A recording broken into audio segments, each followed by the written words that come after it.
Diddy's gonna make a deal. He's gonna get in the middle of this trial. Watch and see what I'm telling you. He's gonna get in the middle of this trial because he can't take it. He can't take sitting right there and hearing all his dirty deeds with Cassie. Somebody eventually that he paid what? $30 million to. He's hearing all his deeds in front of him. And he ain't high. He ain't drunk. No more Sakak for him. Is it Sakak or Ciroc? Which one is it? Both. He gonna break, bro. I'm telling you. He gonna end up asking this defense team, see, can y'all still get me that deal? See, can y'all still give me that deal? Some kind of deal.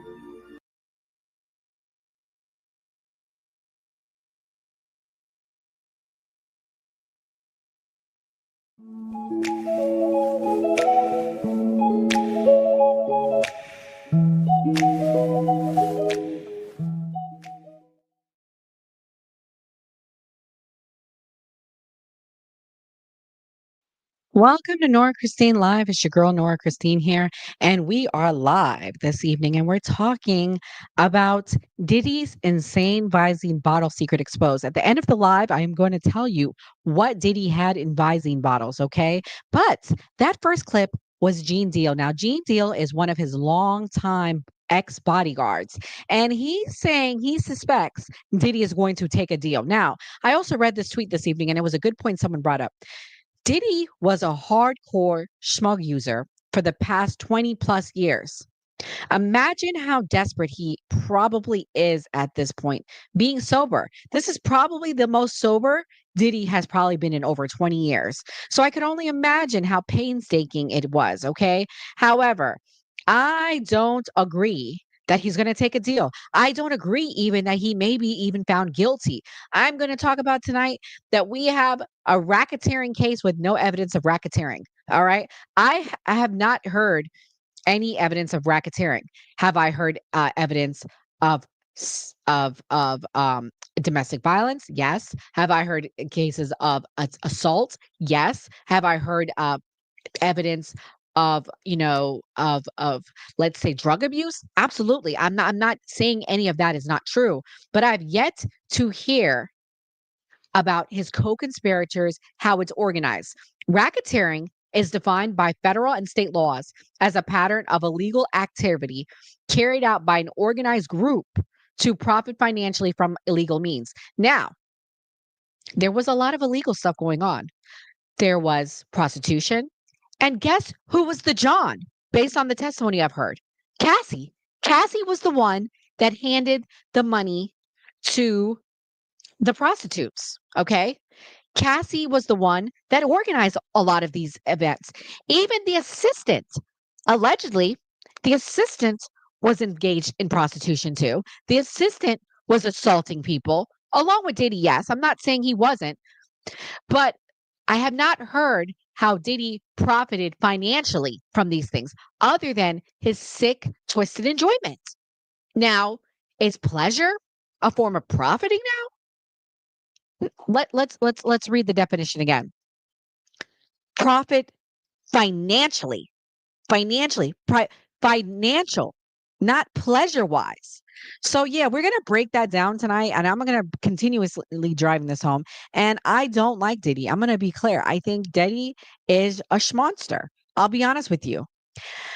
This is Gene Deal though, and I'm gonna play this next clip. Him explaining why he thinks, there is illegal activity. I don't agree, but let's hear his take. Who don't understand this, man? Like they think this is just a domestic violence. This is a sexual thing. You understand? They don't understand the law. And when you are paying prostitutes to come across state line to have a freak off with your girl, that's against the law. Yeah, she also testified that she was in a relationship with Kid Cudi, but she was still having freak-offs with Diddy. She said that her and Diddy was on a break, and Diddy was still making her have freak-offs. My man, she still had to supply her addiction. And who was going to give her the drugs for her addiction? She's taking cocaine. She's taking opiates. She's taking mollies. She's taking alcohol. She's smoking weed. So now she got an addiction. Even though he's not with him, she still gotta supply her habit. So now I do the freak off because I want to supply my addiction. I know I can get some money out of it too. Now I'll say this. Cassie did say that part of why she continued to do the freak offs is because she was working. She goes, I was working. She kept saying that how she was working for him. So maybe there's some truth to that, but I have yet to hear how this is a RICO racketeering. Again, Diddy doesn't have charges of rape or domestic violence. He has charges of racketeering and RICO. Okay. Um, here's a clip of Diddy on the Drink Champs. You know what I think Diddy was guilty of? Ain't no party like a Diddy party. He was guilty of drug use partying, things like that. Absolutely. If those were the charges, I could get with it. Let's play this clip of him on Drink Champs, guys. You can actually see Diddy turning into the diddler the more and more that he drinks. In defense, without him needing. Just want to have another shot to that before y'all drink, because I want to just make sure. But I just want to let y'all know y'all drink champs, where everything goes, when we slur our words and shit. Come on. No, this is me and you. Oh, I need a shot. Yeah, I got you. Eyes. Let's do it. Yeah, I love this drink. I like when you like this, Daddy. Daddy, I like when you scrambling and scraping for shit. I like that. Did you miss me though? Man, but I'm talking about for your birthday. Huh? Why won't you party with me for your birthday, man? We partied for my birthday before. You came to my party. No, but me and you ain't never really partied. You know what I'm saying? Eyes, brother. Oh, man. Eyes. You can actually see Diddy turning into the diddler the more and more that he drinks. Ain't no party like a Diddy party, guys. Like, that's what he's guilty of. Partying. Okay. I'm going to keep driving this home. Let's remind everyone what racketeering means.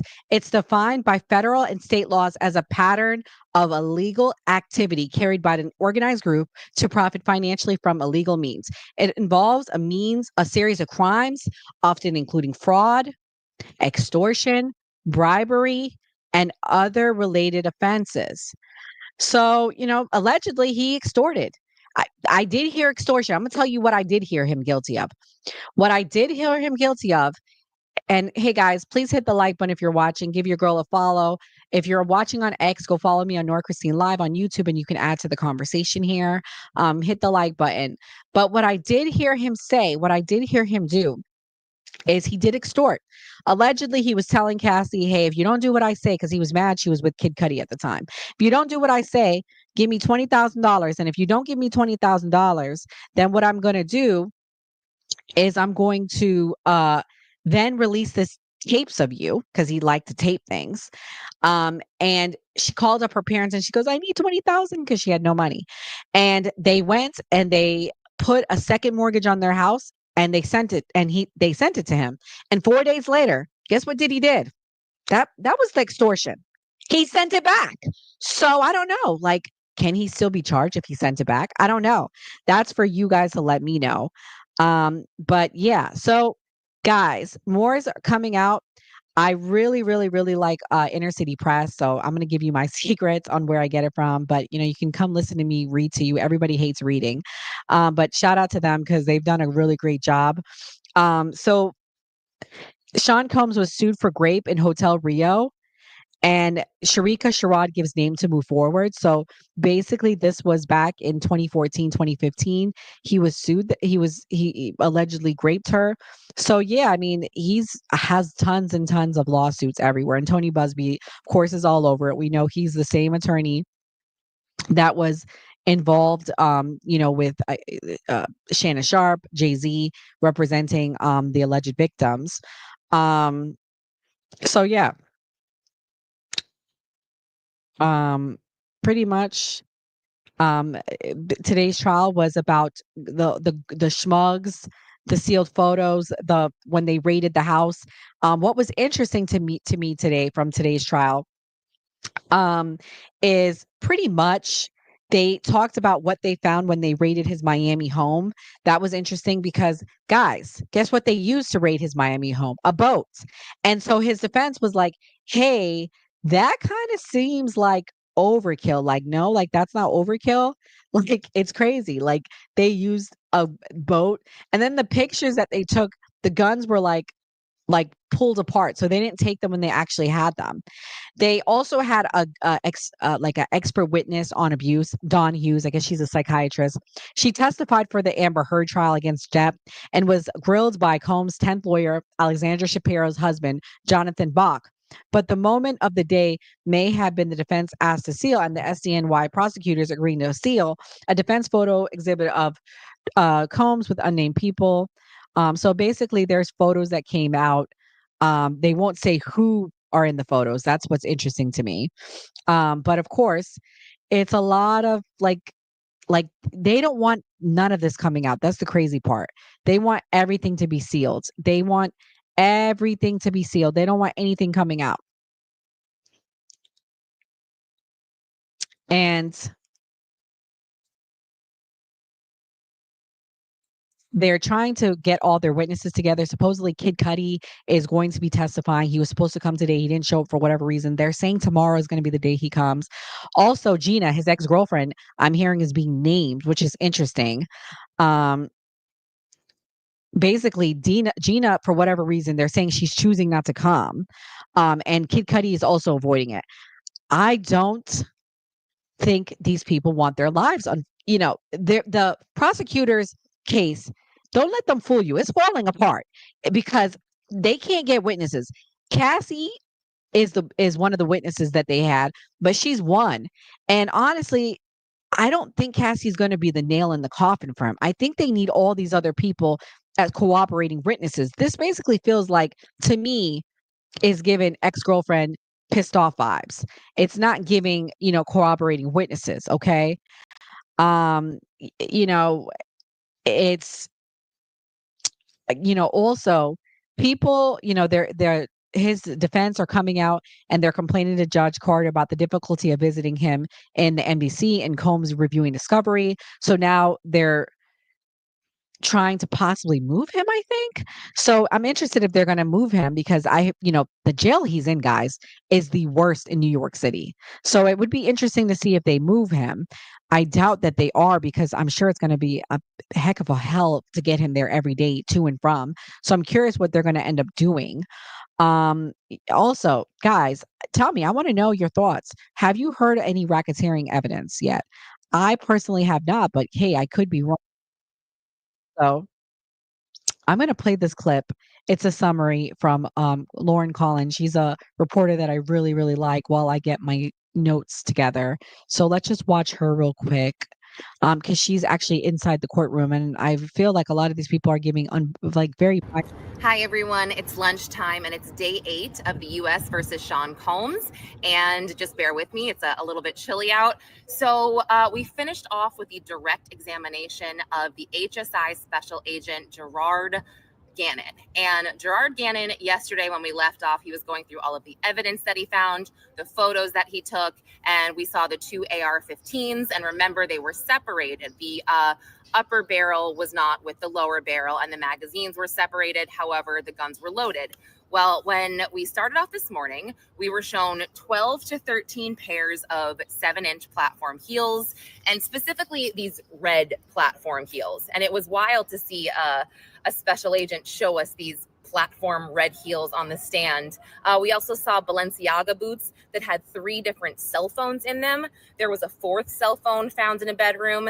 And then there was a Gucci bag found on a dresser with a $100 bill rolled up, lots of different pills, powder, rocks, eye drops. And these pills, they were pink, yellow, orange, white, and they were later tested, and they were found to be coke, ketamine, and actually the eye drops. There was MDMA residue on these eye drops. There were also 3 orange tablets with a Tesla symbol on them. That was kind of odd.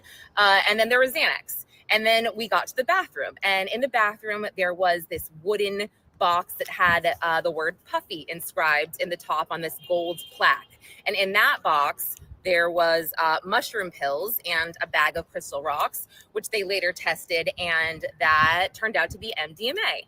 Then we went to the closet in the bathroom, and we saw 25 bottles of baby oil and 31 bottles of Astroglide. And in that same container, I saw 2 rubber duckies. I was like, oh, okay, that's also something. And then they made sure to say, Special Agent Gannon, was that all the baby oil you found in the Miami home? And he said, no, it wasn't, because we saw these mini crates of it yesterday. We also went to the guest house where they showed us a red suitcase with a .45 caliber handgun that was not defaced. And then there was bullets and the magazine separate from that. They said the box of bullets, there was the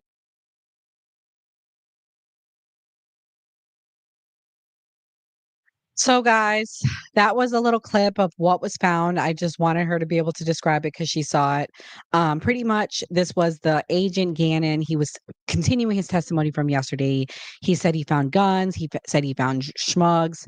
He said he found a lot of. It was about 5 or 6 people. They also used a boat, which was really overkill. Also, they had Dr. Hughes take the stand. She talked about the different kind of domestic violence there are, what can be the role of sexual abuse, puts the victim in significant psychological fear. She talked about love bombing, the honeymoon phase. She broke that down. I don't want to bore you guys with that, but pretty much she was just saying, like that people can go through mental issues due to all of that. The abuse that they suffer can also turn them to drugs and different things like that. So Dr. Hughes, she was on the stand until lunchtime, and then she came back to the stand. And pretty much they're questioning her. The AUSA had her on the stand.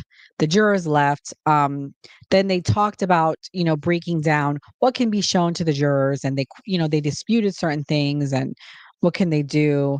And then they talked about how much she makes per hour. She makes about $600 an hour, so she comes and testifies. The other things that she talked about is that she entirely works with victims of abuse and different things like that. Then they switched gears here and they brought someone else on the stand, George Kaplan. He worked for Diddy from 2013 to 2015. Basically, he worked on clothing, liquor, entertainment. He was the executive assistant to the COO, the chief operating officer. His next position, he went from executive assistant to Mr. Combs, Diddy, from September 2014 to September 2015. He reported to Miss Karan. So who is Miss Karan, guys? This is big. This is actually pretty big. This Karan chick, what I'm hearing, allegedly, she was basically like the Ghislaine Maxwell to Diddy.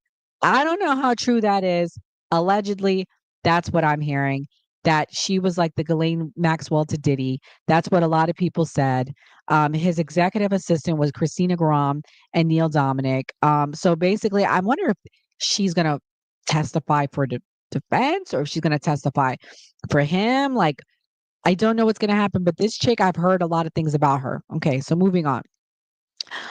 He said he carried bad, made such things where he wanted them, as he trusted me more than he had me around more. He'd set up hotel rooms. How many hours a week? He said he worked 80 to 100 hours a week. He said he got paid $125,000 a year to start. What did you do in the morning? He said he made sure everything was set up, the breakfast was cooked, and he said at the time he worked with security, Uncle Paulie, D-Rock, and Ruben. He said he communicated with Mr. Combs multiple times a day.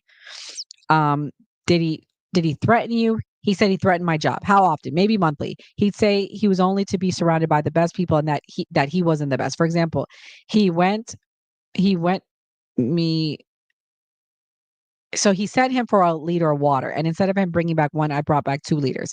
He said no. And then he asked him, how did he travel? He said on his private jet. He would go in advance to make sure everything was all set up. How did you set up hotel rooms? There was a bag. He said he unpacked it, clothes, candle, Astroglide baby oil. Who brought this? He said he did. In what cities did you set up hotel rooms? He said LA, New York, and Miami. He would go to the Intercontinental. In New York, he would like to go to the Trump Hotel. And in Miami, I guess he would like to go to the SLS. I don't know what that is. Never heard of that. He said that it was booked under the name Frank Black, based on Biggie White's Frank White. Wow, that's funny, guys. So basically, his alias was Frank Black. And would you clean up rooms? He said yes. I would clean up bottles of baby oil, Gatorade, once brown crystallized powder on the counter of the bathroom sink. Why did you clean it up? Not hotel staff. He goes, it was implied to protect his. So basically, he would have him cleaning up like his shrug use. Like he would have him do that. Hey guys, and I hate to break it to you, but this is what celebrities do. So I guess they're all criminals and we should have tons of RICO and racketeering cases. I'm waiting for the others to come up. I'm really, really like legit waiting for the other cases to come up. So basically, they objected to that. So then he said he found hotels would sell photos to newspapers to shame guests. Did he reach out to you from the room? He said yes. He would ask him for food, clothes, sometimes drugs, and he did it. And he said he would have like a doppel kit. He said, what is it, illegal drugs? And then they objected. And he goes, what other drugs? He's like, Advil, ketamine. What did he ask for? He's like, I would pick up MDMA. Who asked? He said, Mr. Combs would ask in LA and Miami. He said Mr. Combs would ask him to call a person and give him a bag of pills. I gave him cash and he said he would give the pills. So then they move on, they take a break. So they come back and they're saying that there's like an email chain with Gina, which is Diddy's ex-girlfriend. And basically she's not coming. They couldn't get her to come and they're choosing not to. So basically they're saying she's not coming. So guys, I'm curious as to who else is coming. Like, let me go read the mainstream media's update because that was Inner City Press. Diddy trial updates.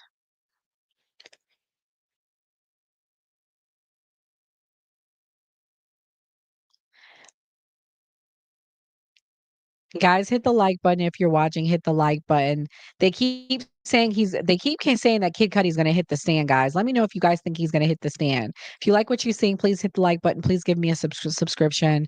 Guys, we really work off of likes, so I appreciate you. Just hit the like button. Trial wraps up.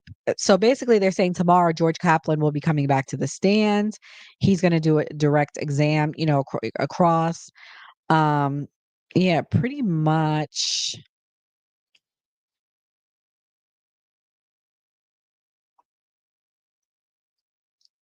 So basically, the only threats he got was about being fired. So George Kaplan is a Caucasian guy.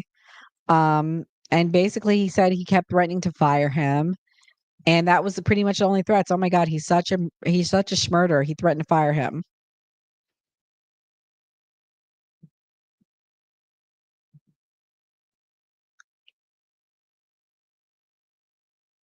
So they seem like they do a lot of white bars. All right, guys, I'm going to share this screen. I want you guys to see. Let me present the screen. I want you to see what I'm seeing on my screen so you guys can see the evidence that they presented today. So here we go. These are the platform heels. If you recall, Cassie talked a lot about like wearing like heels and certain things. This is what they found in the Miami home. This is interesting that they found that. I just want you guys to see it. The evidence that they found. Here it is, guys. More platform shoes. Do you guys think Diddy was wearing this stuff? Let me know if you guys think he was wearing this stuff. BDSM gear too. This is the bullets. This is the platform heels, the lingerie. The Astro Glide, the baby oil. What do you guys think he was using the baby oil for? I'm just curious. I wonder. There are the schmuns. There's the drugs. That's the lady that took the stands. His sons were back, they said today. This is the first time that they've been back since last Monday. Quincy was also there, and the girls were there, so they were all back. Wow, this is his oldest son, Justin. This is his publicist, Polly Baird.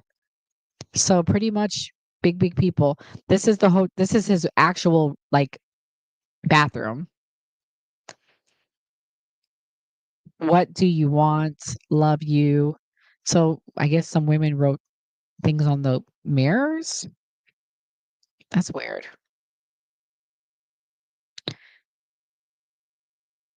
This is the photos of Cassie. Wow. Oof, she was so skinny, guys. This is really hard to see. I'm not gonna lie. This is like really hard to see. I can see why Tisa Tells got emotional when she saw that. That's really awful to see. This is the lady that took the stand.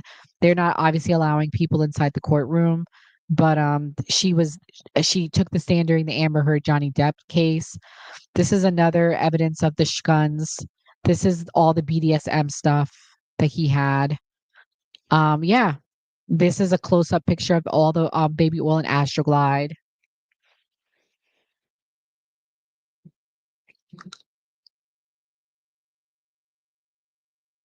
So yeah.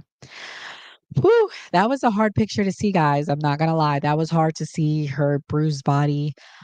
Very sad. So guys, I'm taking calls. I'm gonna stay on for another 5 minutes. 407-602-8114. 407-602-8114. What do you guys expect to see tomorrow? I think I'm looking forward to seeing Kid Cudi's testimony. And I really wish they were, I keep seeing this every day. If you guys come during our live streams, we live stream almost daily at 12 p.m. Eastern Standard Time. So definitely want to pop on and give us a look, give us a shout. I think I'm going to go on my TikTok and do a live stream. I want to see how jumping TikTok is tonight. I want to talk to the people, feel everybody out, get some thoughts, get everybody's thoughts on it.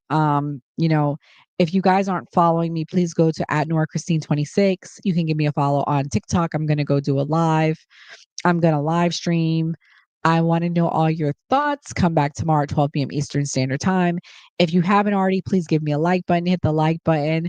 And we'll be back. I'll be back tomorrow at 12, giving the midday update with Gray Mars. Hopefully he'll show up. He's been slacking lately from the new party. So also tomorrow night at 8 p.m. Eastern Standard Time, I will be on the new party. So if you're not already subscribing, please go to us on YouTube, hit at the new party. And if you're watching on X, give me a subscription. There's 30 something of you guys watching. So definitely subscribe, give me a subscription, support our channel, support our page. All I'm asking is a like and a subscription. Tomorrow night, we will be live streaming 8 p.m. Eastern Standard Time. We are celebrating our 1 year anniversary, so that's exciting. And we have a politician coming on for an interview. Also, we have we're going to be talking about the South Africa thing. Is it real? Is it true? What is really going on in South Africa?